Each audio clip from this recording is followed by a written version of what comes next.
Welcome to Critter Crusades, the show about ordinary people on extraordinary missions to help animals. I'm Missy Woodward. Today we have two great guests. They're going to talk a lot about how important it is to help save dogs' lives. I'd like to say hello to Rande Levine of Karma Rescue. Thank you. And of course Sancho. Hi Sancho, how are you? So is Sancho one of your great finds in your quest to go out and save the world of animals? Yes, Sancho came to us a few weeks ago from Long Beach Shelter, and they called us because they saw what a fabulous dog he was and wanted him to go to a rescue group that would find him a well-screened, responsible home. Mm-hmm. And but this is what we do. We go and find these gems that their time is up, and we bring them in and we find them homes.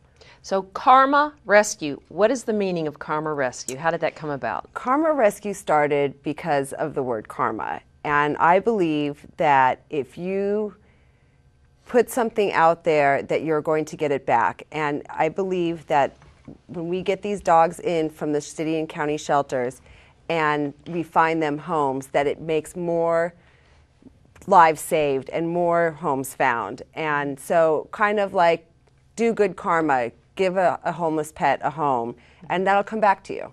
Oh, that's a great. So how did your organization start? I started it back in 2003, and I volunteered for 2 rescue organizations for a couple of years, and I learned a lot. I got very involved in the daily workings of them and what's required to run a reputable, responsible rescue, and decided that one day I was going to go down to the South Los Angeles shelter and pull myself out a dog and find her a home. And I pulled out Gracie. She was a dog who had a pit bull. And that's when I fell in love with the breed right there. Mm-hmm. And she had acid poured in her face, trying to make her mean, and wouldn't turn mean, so they dumped her at the shelter. And finding Gracie a home just made me think we could be doing this for many Gracies. And that's basically what started me on the path of starting my own animal rescue organization. I now know there was an animal in your life that really made a difference. Who is that? Oh, Rufus. Rufus, I couldn't have gotten at a more inopportune time of my life. I got him when I was in college, and everybody thought I was absolutely insane. You have work, you're young, you like to go out, you know. I really wanted a companion, and I saw Rufus, and I just fell in love with him, and I brought him home, and he taught me about animals. And I had animals growing up, but they were always, you know, family pets, and this was my responsibility. If Rufus got sick, I had to take care of him. I had to make sure Rufus was walked 3 times a day. I had to make sure that he got really good food. I had to make sure that I got him enough exercise. And it taught me so much about caring for an animal, but what Rufus gave me back the most was the unconditional love, the loyalty, the way that animals bring to humans health and love and comfort. And I truly think that I made it through college and into a career and all of that because I had Rufus as my support system. It's really amazing too, because it is that entry into adulthood, college time, and so you were aided by an animal to really help you do that. You have this great organization. You've been doing this now for several years. How do you balance doing something like this, which is running an organization, with your own personal life, with work life? I mean, I don't know if this is all you do. I mean, how do you do it? That's the whole dilemma of, I think, people that rescue animals. How do you do it? And you have that beautiful smile on your face. Thank you. It's hard work, and I've made a lot of compromises, and I'm not going to say sacrifices because they're my choices. And I have a regular job. I'm in advertising, and I've been doing that for 14 years. And I do Karma Rescue, run the organization with a awesome supportive board of directors and volunteers and foster homes and all these amazing support systems that help me get through those times so that I do have a balance to my life. But it's difficult, and I've definitely had to, you know, I sometimes I think I've missed out on maybe certain things because I am committed to adoptions every Saturday and things like that. But the reward that I get back from finding these dogs homes and saving lives far surpasses anything that I might be missing out on, so to speak. I bet your black book or your contact list is huge. So much more so if you had those Saturdays that you might have been sitting at home cleaning the house and watching TV, and you have turned it into this huge giving back. And like you said, that karma where you've passed it on and made a difference, and you've made a difference in all these people's lives. I mean, that's the thing. People always think it's about the animals, and it's really about the people. I mean, the families and the people. What are some of your success stories, and what have people have said after you've found that perfect match and found the great animal for them, be it cat or dog? Because I think I saw on one website you have cats that you also sometimes find homes for. Those will come in more for courtesy if our volunteers will find a cat. We will post it and help them find a home for it. But we generally only do the dogs from the city and county shelters.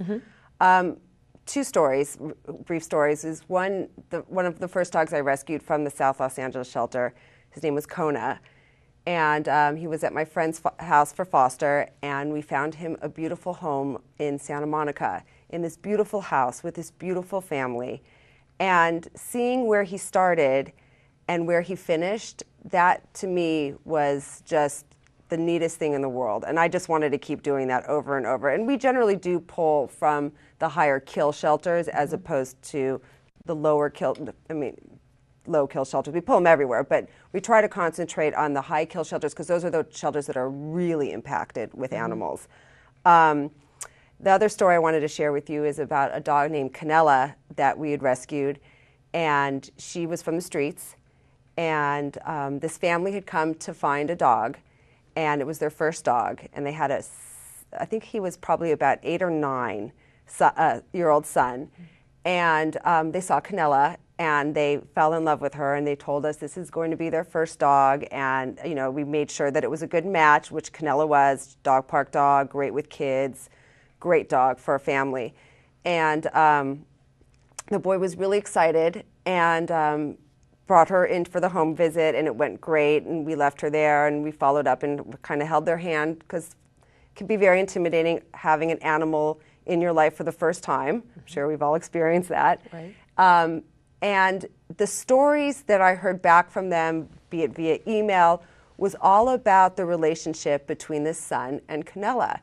And one of my favorite movies is My Dog Skip, which is a story about a young boy and his dog. And it just brought back so much from that favorite movie of mine to hear about him and his new dog. And those stories just are what keeps me going. And to see what I gave back to, not me, but what the dog Canella has given to that family and all these homeless animals, how much they brighten up people's lives.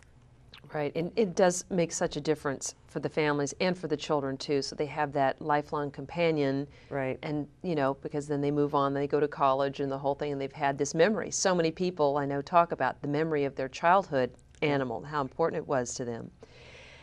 How do you go into the shelter and pick the animal that you can pull that day? It's definitely hard because you kind of feel like you're selecting who's going to live.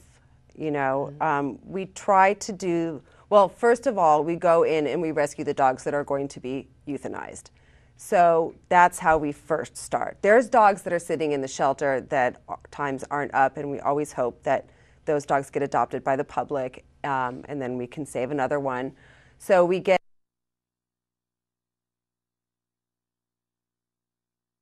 a red list, so to speak, from the city, from the shelters. They send it out to the rescue groups, and we go in and we evaluate these dogs based on behavior, based on placeability, temperament,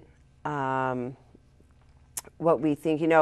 We don't generally take a small little poodle because that's not necessarily the audience we get. So we'll go look for the pit bull terriers or the large breed dogs. We're a large breed animal rescue organization, so we generally will look for those large breed dogs that we think we can place.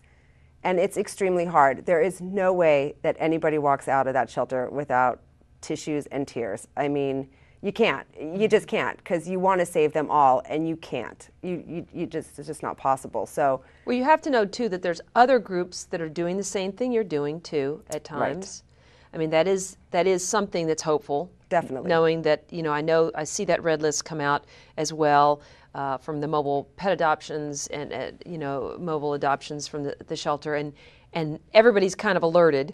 And so, you're hoping that everybody's doing their part to do that. But the fact that you go and you assess them, is it that you have a waiting list of people looking for animals, so you're trying to match them up that way, knowing that you may already have a match?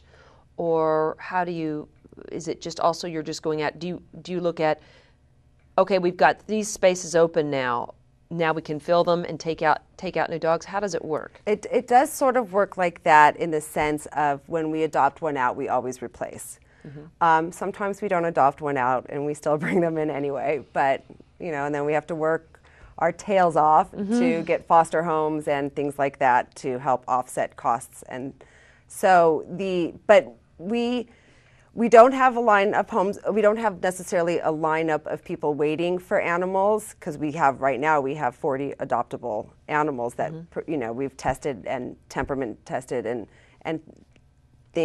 are waiting for their home. We look at the dogs we look at the temperaments, we look at what we generally place and our history and our inventory, so to speak. And like Sancho, right away, we didn't necessarily have a space for Sancho, but we knew that this is a great dog with a great temperament. We know the kind of people that come to us to look for dogs, and we knew we would place this dog pretty quickly, and he wouldn't have to sit anywhere for too long. And he's so that's it's more of like what we will place. We don't necessarily need to have somebody who's going to take them. I mean, we have a plan, like, okay, he's going to go to foster and etc. But for the most part, we just know what people are looking for, or what we feel are dogs that deserve a chance. I mean, there's so many good dogs in the shelter. I mean, they're not there because they're ill-behaved. Mm-hmm. They're there because people move, or because people just don't want them anymore, or financial reasons, or I mean, death in the family is a big one. Yeah, that's true. I mean, they can range from and then some anything. People just say, the dog's gotten older, we want a puppy. That's the saddest, and I have to give it to the shelter staff, because I bet you they just shake their head, because they know that old dog's not going to get out of the shelter. Mm-hmm. And then they see them trade him in for a puppy. And what does that teach if they have children? Oh, just trade it in. Mm-hmm. I mean, those people, do they think that 16-year-old dog is going to get adopted when there's 2-year-old dogs that aren't getting adopted? And it's a harsh reality. Those are the reasons I really have issues with. Right.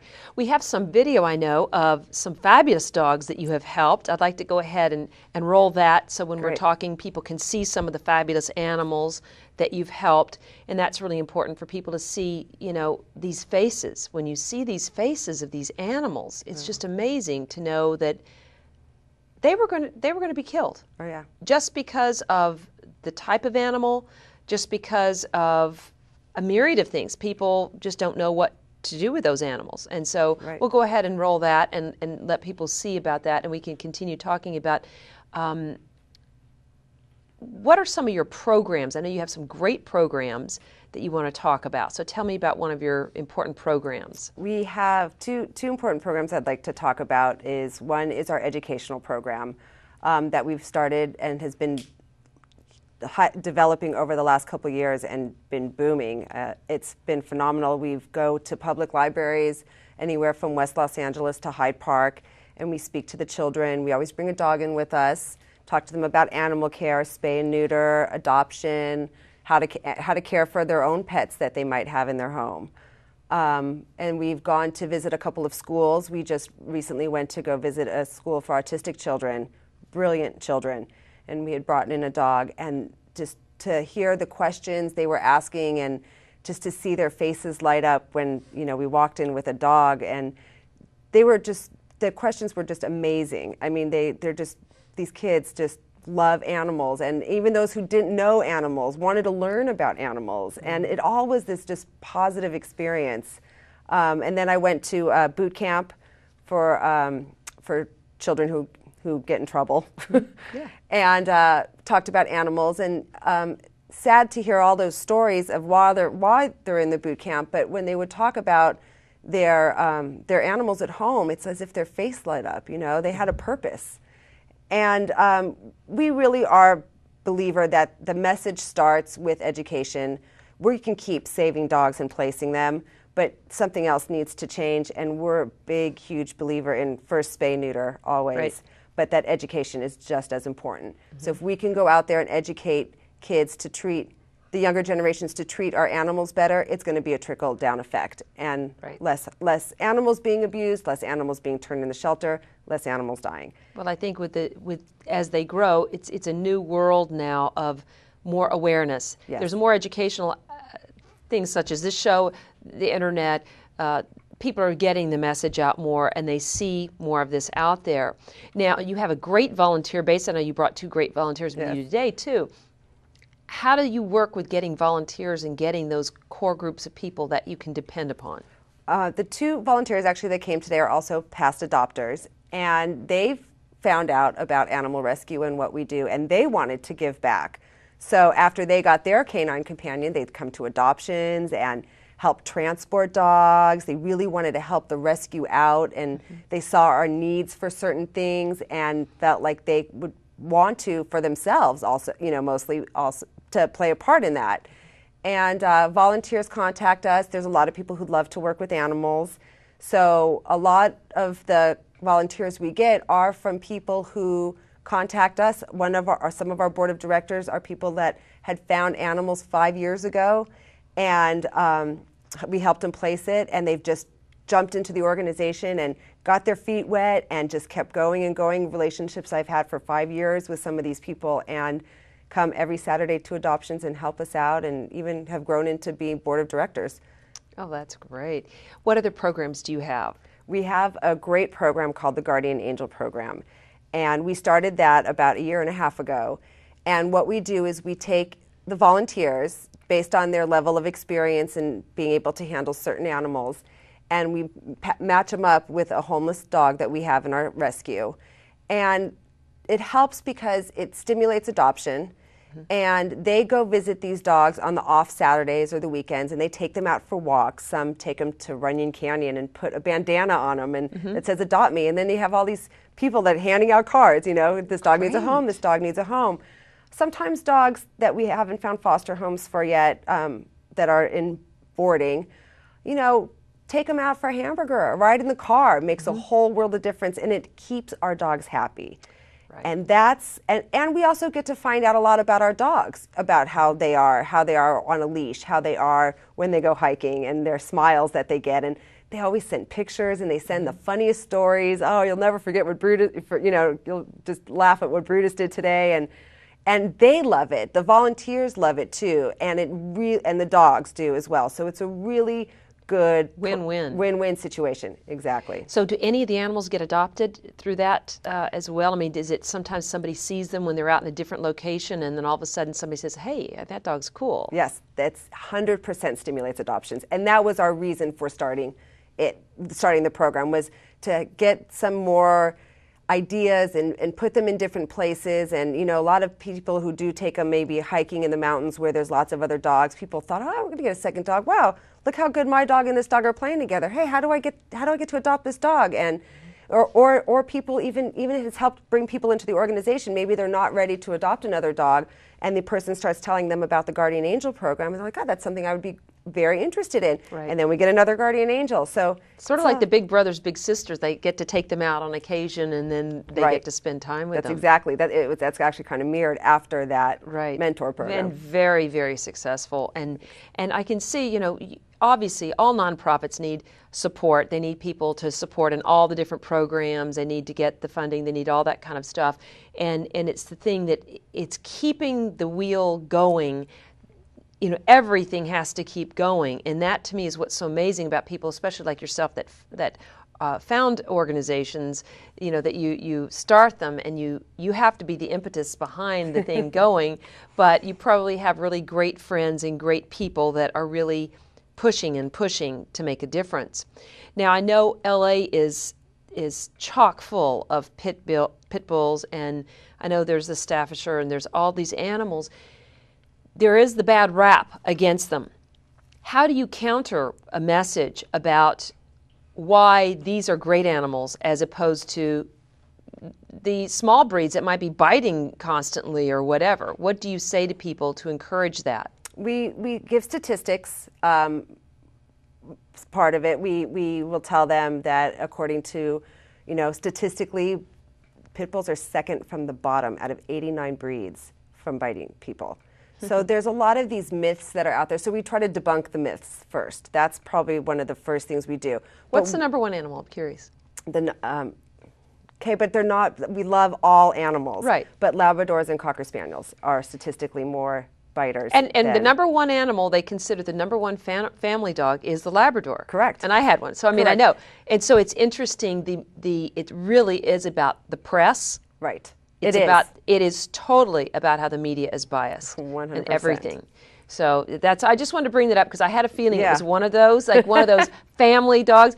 And we all know there's a reasons. I mean, when the kid's jumping on the dog and pulling the tail because the Labrador is that sweet dog everybody thinks, yeah, I'd turn around, I'd bite you too. Right, no kidding, I would too. I mean, literally, my dog was so big, I would be like this, and my hand would just be in the way that his mouth was open. He wasn't totally biting me, but then his mouth had to close. It would close on me. He wasn't biting me per se, but those are considered bites. So yes, so go ahead with your debunking. And now. it also has to do a lot with inbreeding reasons why because the lab is so popular that there's so many more backyard breeders breeding them, and the same thing with the Cocker Spaniels. But so back to that was so debunk this. One thing we really like to do is to show and have them interact with a balanced pit bull like Sancho. We try to rescue the many Sanchos.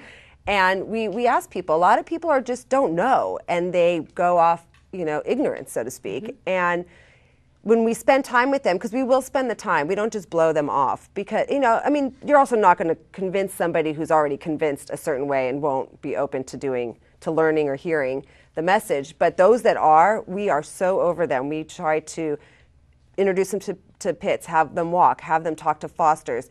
People come to our adoptions, they're like, God, it's all pit bulls. And we explain to them how 83% of the shelters, city and county, are all pit bulls. And so what you see here is a reflection of what you see in these shelters. Right.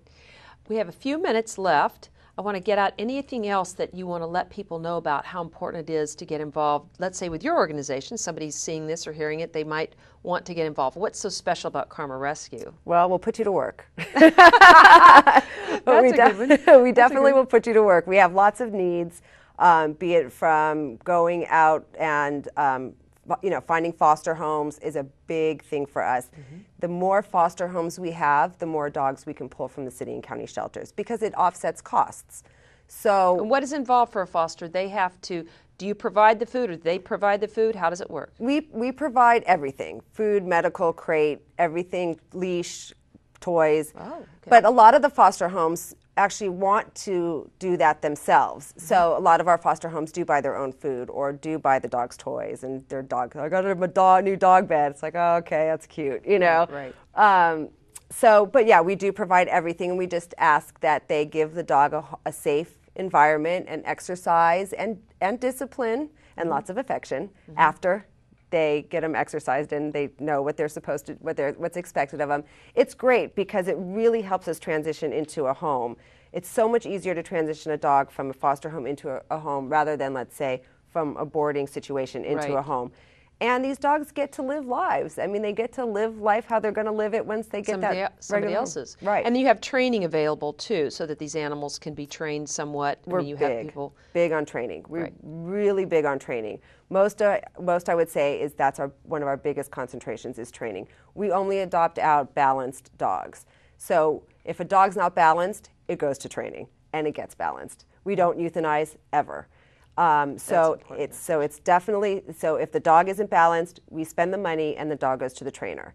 And that's just how it is. And because, you don't know, sometimes you take a dog out and you think everything's great and then they show signs, being in a foster home maybe, the foster will be like, well, it kind of has a little bit of quirks about this, like, let's do it with the training. We do a lot of our own training too. We've been working with dogs and the pit bull breeds and large breed dogs for a long time now. So we offer a lot of that. We also have ongoing training for the rest of the dog's life. That's always part of their life. For the rest of their life, if they have issues, they come back to us, we work them out. That's great. In this last moment, what is your wish for the animals at Karma? I wish for all the animals at Karma to get homes and to help us spread our mission statement and to teach people how wonderful and fabulous animals really are just by being in our lives. I think it's great what Karma's doing. Now, I know karmarescue.org, that's how they can get in touch with you. They can go see you at your adoptions on the weekends. Yes. They can get involved as volunteers. They can do a myriad of things to help the animals. They can even come out and just take a walk with them. That makes 5 minutes. Yes, and that's such a big difference. Thank you so much for what you're doing. Let's see what your you. T-shirt says. Love is the pits. Yes. Now that is the best. And those are actual dogs that you have rescued. Yes. So everybody has to remember that. Mac and Luca. And, what were their names? Mac and Luca. Mac and Luca. Well, great. Well, thank you again for being here and for coming on board. And Sancho, we're going to try to wake you up. I think you're just like kind of tired here. So anyway, well, thank you for joining us here on Critter Crusades, the show about ordinary people on extraordinary missions to help animals. And we hope that you go out and make a difference. Find out about what your karma is. Thanks for joining us.